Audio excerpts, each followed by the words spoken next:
Hi friends, तो आज का टॉपिक जो है वो बीए सेकेंड ईयर जियोग्राफी के बच्चों के लिए है कि बीए सेकेंड ईयर में कौन कौन से टॉपिक बहुत इंपॉर्टेंट है, कौन से क्वेश्चन बहुत इंपॉर्टेंट है जो एग्जाम में आ जाएगा। और ये इतने ही क्वेश्चन बस पढ़ लीजिए, पूरा आपका कवर हो जाएगा, आप बहुत अच्छे नंबर से पास हो जाएंगे क्योंकि ये मोस्ट इम्पॉर्टेंट क्वेश्चन हैं।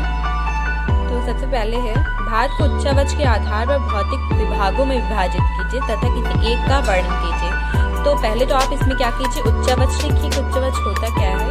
धरातल के ऊपर ऊंचे नीचे भाग को उच्चावच कहते हैं, तो इसे डीपली में लिखिए। उसके बाद भौतिक भागों में विभक्त कीजिए, कितने होते हैं, 5 प्रकार के होते हैं। और फिर एक का किसी का डिस्क्राइब कर दीजिए, कोई अच्छे से जो आपको याद हो। नेक्स्ट क्वेश्चन है, नगरीकरण क्या है। तो नगरीकरण पर लिखिए, नगरीकरण क्या है। भारत में नगरीकरण की प्रमुख प्रवृत्तियों पर प्रकाश डालिए। भारत में नगरीकरण से उत्पन्न समस्याएं, तो ये लिखना है। पहले आप नगरीकरण लिख लीजिए, फिर उसमें प्रमुख प्रवृत्तियों के बारे में लिखिए, फिर नगरीकरण से उत्पन्न समस्याएं क्या है वो लिखिए। तो आप हेडिंग वाइज सारा लिखिए ताकि बहुत अच्छे, और उसमें फिगर भी आप ड्रॉ कर सकते हैं। फिगर ड्रॉ कर लीजिए तो बहुत अच्छे से आपको मार्क्स मिल जाएंगे।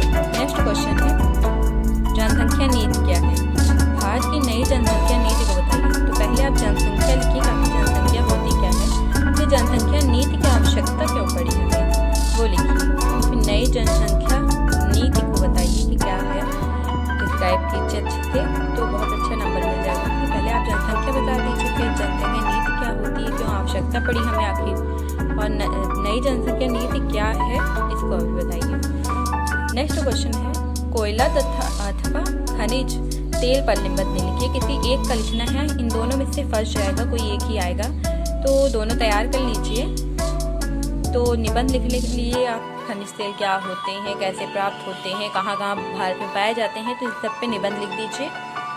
नेक्स्ट क्वेश्चन, कृषि भूमि उपयोग एवं भारतीय कृषि की विशेषताएं बताइए।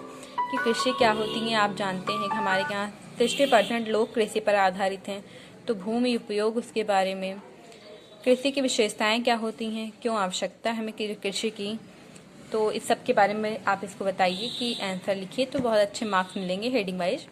नेक्स्ट क्वेश्चन है, कृषि के लिए सिंचाई का क्या महत्व है। कृषि जो हम करते हैं उसमें सिंचाई का क्या महत्व है उसके बारे में कीजिए। सिंचाई के प्रमुख साधन बताइए कि क्या होते हैं, सिंचाई कैसे की जाती है, क्या क्या साधन के थ्रू किया जाता है, तो ये कीजिए।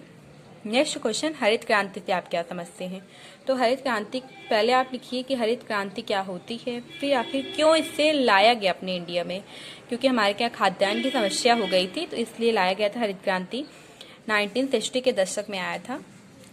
इसके भारत में इसके जन्मदाता कौन थे, तो स्वामीनाथन थे।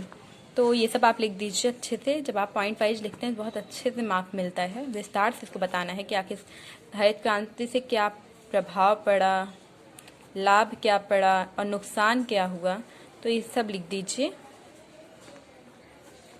तो बहुत अच्छे, जब आप हेडिंग वाइज कोई चीज़ लिखते हैं तो एग्जामिनर को लगता है कि बहुत ज़्यादा नॉलेज है उसे, तो आपको अच्छा मार्क्स देता है। और लेकिन हाँ, अगर आपको नहीं आता तो ये मत कीजिए कि छोड़ दीजिए, आप कुछ न कुछ इसमें जो जानते हो हरित क्रांति के बारे में लिख दीजिए। नेक्स्ट क्वेश्चन है, भारत में लौह अयस्क का वितरण एवं उत्पादन बताइए। तो लौह अयस्क बताइए कि इसका वितरण कहाँ पे है, उत्पादन कहाँ से किया जाता है, तो ये सब बताना है। ये आप जब इतने क्वेश्चन पढ़ लेंगे ना, आई होप आपको सारा क्लियर होगा। जो लोग एग्जाम की बार देने वाले हैं तो बहुत अच्छे से क्लियर होगा उन्हें, और बहुत अच्छे से शायद लिख भी लेंगे। इतना क्वेश्चन तो आप इसे रट लीजिए क्योंकि इसमें से आपका अधिकतर फंस जाएगा। नेक्स्ट है, भारत में चाय एवं कहवा उत्पादन व वितरण पर प्रकाश डालिए। चाय और कहवा के बारे में बताइए कि कितने डिग्री पे ये पैदा हो सकता है, कहाँ पे कौन सी मिट्टी चाहिए थी, बहुत अच्छी जलवायु कैसे होनी चाहिए, तो उत्पादन कहाँ पे सबसे ज़्यादा होता है, चाय की खोज कहाँ से की गई पहले, तो ये सब आप बताइए। फिर भारतीय मिट्टी के प्रकार, ये भी बहुत इंपॉर्टेंट है, तो इम्पॉर्टेंट है इसलिए आपको याद भी करना होगा कि कितने भारतीय मिट्टी 8 प्रकार के होते हैं, तो 8 को डिस्क्राइब कीजिए। पहले तो आप मिट्टी के बारे में लिखिए कि मिट्टी होती क्या है। भूमि के ऊपरी परत को मिट्टी कहा जाता है, तो मिट्टी लिखिए। फिर मिट्टी कैसे बनती है उसको लिखिए। फिर भारतीय मिट्टी कितने प्रकार की होती है ये लिखिए। फिर मृदा क्षरण, अगर टाइम हो तो मृदा क्षरण भी लिख दीजिए कि मृदा क्षरण क्या होता है। फिर उसके बाद मृदा क्षरण कैसे रोका जा सकता है वो भी लिखिए, तो बहुत अच्छे से जो है आपको मार्क्स मिलेगा।